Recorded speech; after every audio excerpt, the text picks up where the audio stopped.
Hi guys, this is Chrystal Lynn, and this is this week's astrological free 15-minute review that I do on your birth chart. And this week I picked a birth date that is really exciting to me.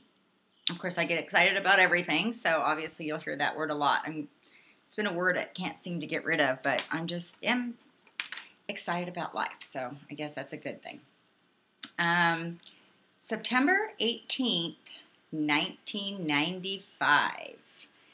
And our contestant, he is going to be 18 years old this year. And so I was really excited about the fact, or impressed, I should say, about the fact that he is already looking and asking questions about what is he gifted to do? What's he going to do in life? All of those questions are stirring from within him at such a young age. And the first thing I want to say is you see that a lot in this generation. And this generation I'm talking about is the Pluto and Scorpio generation. Pluto was in Scorpio from 1983 to 1995. And this generation of young people are very interesting, and they are the ones to watch because they are the ones that have gone down to the depth of life. The structures weren't working anymore. The perfect organized ways of expressing ourselves, of relationships, of spirituality, of religion.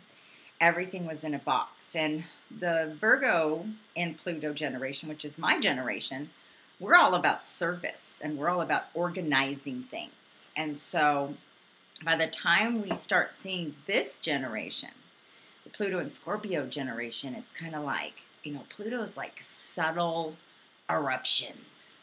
Scorpio's down deep, the mysteries of life. Yes, the occult, psychic ability. I mean, here we actually saw FBI structures hiring psychics to help them on cases. I mean, this is just unheard of. You would have never even, saw that put together.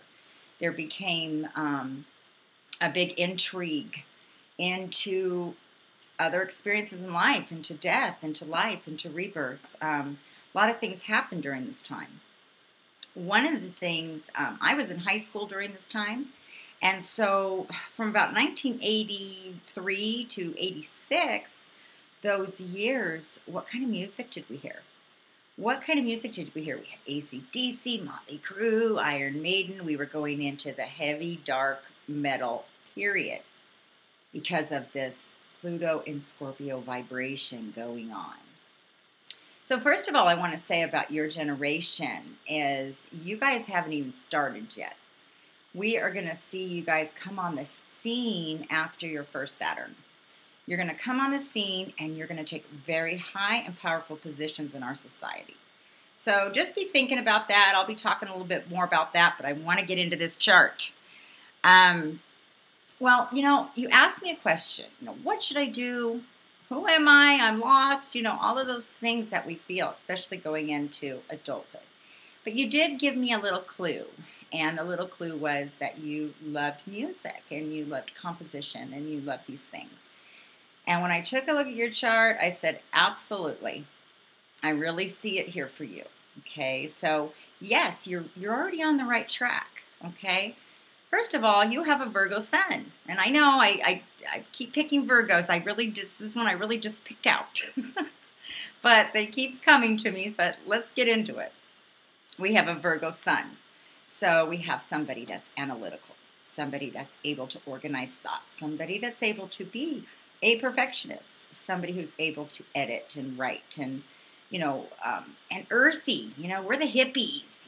We're the ones that we know how to get down and dirty. We're of nature and of the earth. Virgos love the earth, and so you've got no problem sitting out, going out with your guitar and sitting out under the trees and with your friends, and all of those are great things for you. But whenever I personally look at a chart, the first thing I look at is the moon sign. I want to know what's going on closest to the heart, because that's going to really tell me a lot about somebody. It's going to tell me what is important to them, and at the end of the day, what means the most to them. And I really liked your moon sign for you because you have a moon in Cancer. Now, I had to just start thinking about this a minute, and I started thinking about how intuitive you are.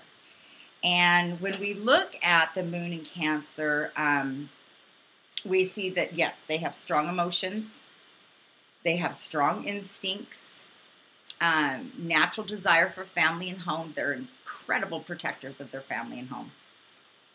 And later in life, you might even have a love for real estate because you're serving people, buying their homes, and home is where your heart is.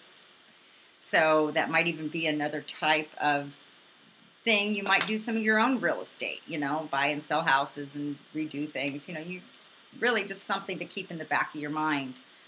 You're natural cooks. But what really got me excited about this is I decided to take a little look at our current celebrities that also share your moon sign. And this is really a fun way in astrology to study astrology, is to go in, find out who your favorite celebrities are. In fact, when you find out who your favorite celebrities are, you might find out they share similar signs to you, and that's what attracts you to them. But you can also watch interviews that they do, obviously their movies, and really see if you can start to point out and pin out those qualities they have. See if you can see them. But we have some really amazing, incredible men with the moon in Cancer. And some of those men are Babe Ruth, Bob Hope, Dennis Quaid, Desi Arnaz, I love Desi, Elvis Costello, Tim Allen, Keanu Reeves, he's cute. Kurt Russell, sorry, my all-time favorite. I think he's a Pisces too. Let's see, we've got, Michael Richards from Seinfeld. He was, who was he? I watch Seinfeld all the time. My husband's going to kill me. I can't think. Nick Nolte, Robert De Niro, and Walter Cronkite. Okay. And so, Kramer. Thank you. I had to say it. These are guys, these are strong men with moon in Cancer. And so when I look at you and I start to pull out your story, I see that not only do you have the ability to compose music with this Virgo sun, but you also have the intuitive ability to connect to music on a completely different level than most people. You have the ability to write because we see that you have Mercury in Libra and Mercury in Venus. Here we go again. I keep getting these guys. I have that too. And a Virgo sun. So you have this ability and this love for the arts and this ability. Even though you're this strong person underneath, you have this ability to put the music out in such a harmonious way that everybody just could love it. You have these really gifted areas. Also with moon in Cancer, we see you have a really good memory, and you also have a love for history. So this would give you a special intuitive ability to even go back at different generations and study music along the way that's come before you, and bring some of that into the future. Because that is something special about music, is it can be timeless, and to really love to collect things and love the history of things, and so really use that gift. There's another person that I want to talk about real quickly that has a moon in Cancer. Dave, am I saying this right? No, Dave Chappelle. He is a comedian, and recently he did an interview with Oprah Winfrey. Well, it's an old interview, but you can see it on YouTube. You might want to watch it because this guy was a phenomenal comedian, and he had a huge contract, a lot of money, and he walked away, and everybody thought he was completely crazy. But as you watch this interview play out, at least in my perspective, I really saw that he was intuitively seeing what was going on behind the scenes, and it was compromising his values. And he, tried to communicate. Yes, he ended up running off to Africa, and everybody thought that he, disappeared. But he, I I don't know, I really saw his intuitive ability come out, and he took a stand for what he believed was right. And just these, again, these are just interesting things to observe. And so you have a very strong knowing, and to continue to use that. Now, I really want to jump on this Scorpio in Mars, okay? So I'm not give this the rest of the time because I want you to know how much power you have at your disposal. I am very familiar with Scorpio and Mars because I have two very close people, my husband and my sister, oh, and my stepdaughter, all having Scorpio and Mars. So I have been able to see the power of this placement. And let me tell you, as far as workers go, I mean, just nobody's getting in their way. Straightforward, these guys are the top component, or, top person that will just, nobody can get in their way. Once they decide on a path, they have enormous amounts of power behind it. They think differently, like we like to worry, and Virgos like to worry and have all these problems and different things and think about it and think about it and think they're actually doing something about it by worrying about it, which you may have a tendency of in your sun sign. But your Mars in Scorpio is just going to be like, let's get this done. The energy that you have for your work and your passion and your commitment is unbelievable. Now, I did a little study for you on a couple of celebrities. I thought this would be fun because you're 18. For Mars in Scorpio, we have Leonardo DiCaprio, Gandhi, Jimi Hendrix, Jennifer Aniston. She's not as weak as everybody thinks, is she? Kurt Cobain, Alyssa Milano. Now remember when she went from the little family series to becoming, out in these, Godfather movies and how sexy she is? Mars and Scorpio. Oprah Winfrey.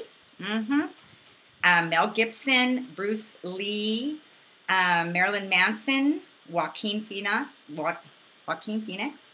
one of my other favorites, and Taylor Swift.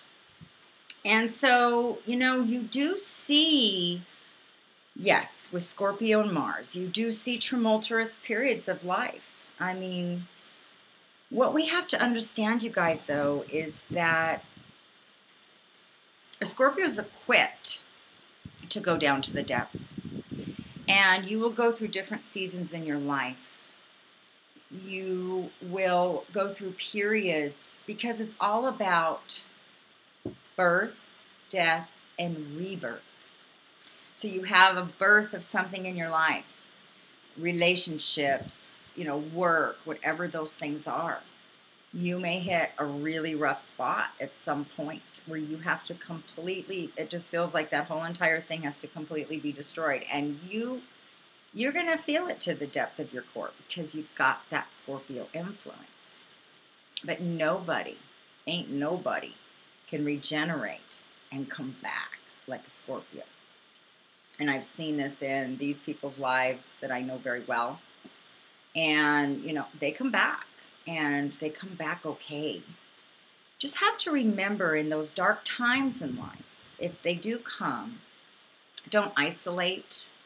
And watch the resentments, because resentments and anger and those hurts that a Scorpio tends to carry can put you in prison. It's not about, after the fact, because Scorpios have the greatest ability for discernment and reading people's intentions. So when you're getting into relationships, really pay attention. Don't put your heart and soul out there to someone that's not going to be able to handle the commitment and loyalty that you can offer. Take responsibility for, did I ask too much from that person that they weren't capable of giving me? That's what's so awesome about going through the signs and knowing other people's, how they perceive things. We're all on the same playing field, guys. And the cool thing here is that if you have and you need someone that can go to the depth of intensity with you in your work, in your relationships, because I do believe you'll see, Mars and Scorpio be very, very sexual and very passionate. as well. So it's not just, all of this is over here. Anytime you see Scorpio, you've got all of those passions. The key here, though, is where do you put your passions? When you're a young person, you don't realize how many ways life is going to open up, and we all have up and downs. It's like an ebb and flow. We're riding this waves of energy. Sometimes we get into astrological storms, and some of us feel that more than others. Pay attention to what's happening up planetarily right now. What's happening in your transits, so you can prepare yourself. Have those close people you can talk to. Don't get yourself out there by yourself, because this is where we get into trouble. You have a strong, powerful Mars here. Learn how to use it. I really see you putting that into your music. I really like to see what you do with that. You also have Gemini and Lilith. I'm a believer in Lilith, and that gives for really great hands, artistic hands, and a love for astrology, so that might be even where that comes from. Okay, I'm so bummed that it's only 15 minutes. There's so much more I want to do, guys, and I can do those in other readings. You guys can email me if you're interested in knowing more about my services, because there's always so much more. But there is one more thing I want to tell you. It's very important. You have, when I looked into your aspects, you have your Sun is trine Neptune. That is very, very good. If you guys want to look at your charts and see how the Sun is aspecting Neptune. In this chart, it's in trine, it's in harmony. And this creates that marked love for the arts, love for music, inspiration, a love for animals, and a real understanding of spirituality. It's like you have that connection. Neptune kind of opened up to you. See, even though you don't have any Pisces influence, other than the second house, which is daily money, which also can be artistic, music. So see, your values in the second house Pisces is creativity. So again, these are all things to take a look at, and we can do in a longer period of time. And it's already 17 minutes. I got to stop. Love you guys. See you next week. Hope that was helpful.